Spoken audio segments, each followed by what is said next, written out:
रायगढ़ के ट्रांसपोर्ट नगर स्थित Sarangarh bus stand को अंतर्राज्यीय बस टर्मिनल के रूप में विकसित करने की दिशा में नगर निगम द्वारा कार्य किया जा रहा है। अतिक्रमण हटाने के बाद निर्माण की तैयारी भी शुरू हो चुकी है, लेकिन इस बीच यात्रियों के लिए की गई वैकल्पिक व्यवस्था पूरी तरह से अव्यवस्था की भेंट चढ़ गई है। हालात ये है कि यात्री प्रतीक्षालय में यात्रियों से ज्यादा मवेशियों का कब्जा नजर आ रहा है। शहर के ट्रांसपोर्ट नगर स्थित सारंगगढ़ बस स्टैंड का जल्द ही कायाकल्प होने वाला है। नगर निगम इसे रायगढ़ के अंतरराज्यीय बस टर्मिनल के रूप में विकसित करने की योजना पर काम कर रहा है।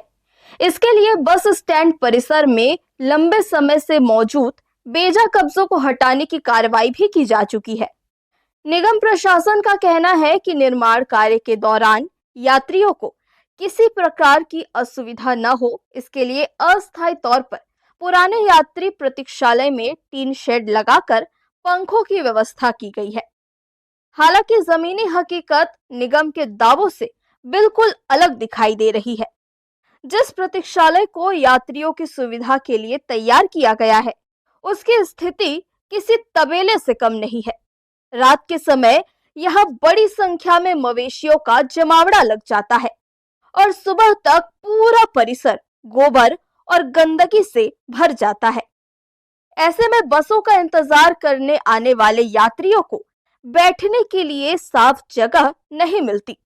बरसात के मौसम में स्थिति और भी गंभीर हो गई है। प्रतीक्षालय की साफ सफाई और उचित रखरखाव नहीं होने के कारण कई यात्री खुले में खड़े होकर बसों का इंतजार करने को मजबूर है। बारिश होने पर उन्हें भीगते हुए घंटों बसों की प्रतीक्षा करनी पड़ती है। यात्रियों का कहना है कि बस स्टैंड में न तो पर्याप्त बैठने की व्यवस्था है और न ही साफ सफाई पर ध्यान दिया जा रहा है। महिला यात्रियों को सबसे अधिक परेशानियों का सामना करना पड़ रहा है।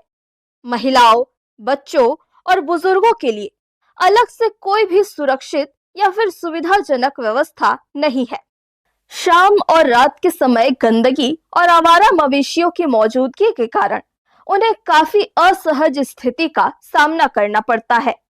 वहाँ पर जो एक टीन का सेट था उसको बराबर दुरुस्त करके मरम्मत कर दिया गया है। साथ में बैठक व्यवस्था भी की गई है और उसके किनारे में ही पानी की भी व्यवस्था हमारे द्वारा की गई है।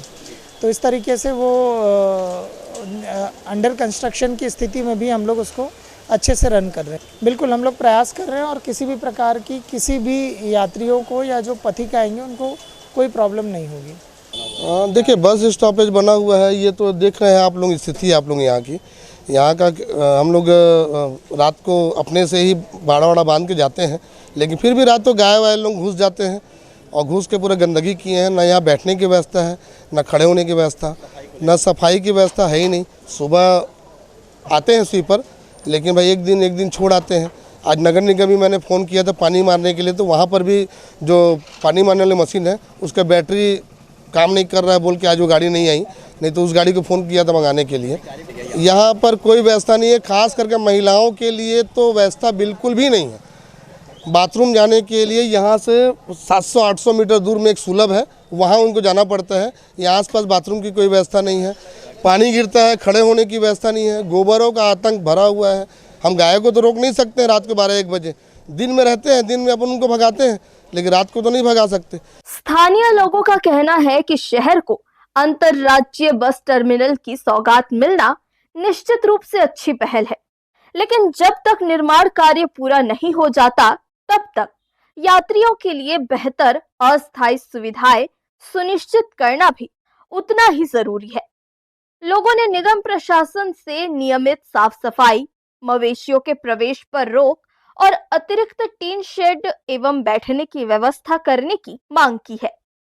वर्तमान हालात को देखते हुए यह सवाल उठने लगा है कि यदि अंतरराज्यीय बस टर्मिनल बनने से पहले ही यात्रियों को इतनी परेशानियों का सामना करना पड़ रहा है, तो निर्माण अवधि के दौरान उनकी सुविधाओं को लेकर प्रशासन कितना गंभीर है। यात्रियों को उम्मीद है कि नगर निगम जल्द ही इस समस्या का समाधान करेगा और बस स्टैंड में बुनियादी सुविधाएं उपलब्ध कराएगा। हर्ष न्यूज के लिए राहुल अधिकारी की रिपोर्ट।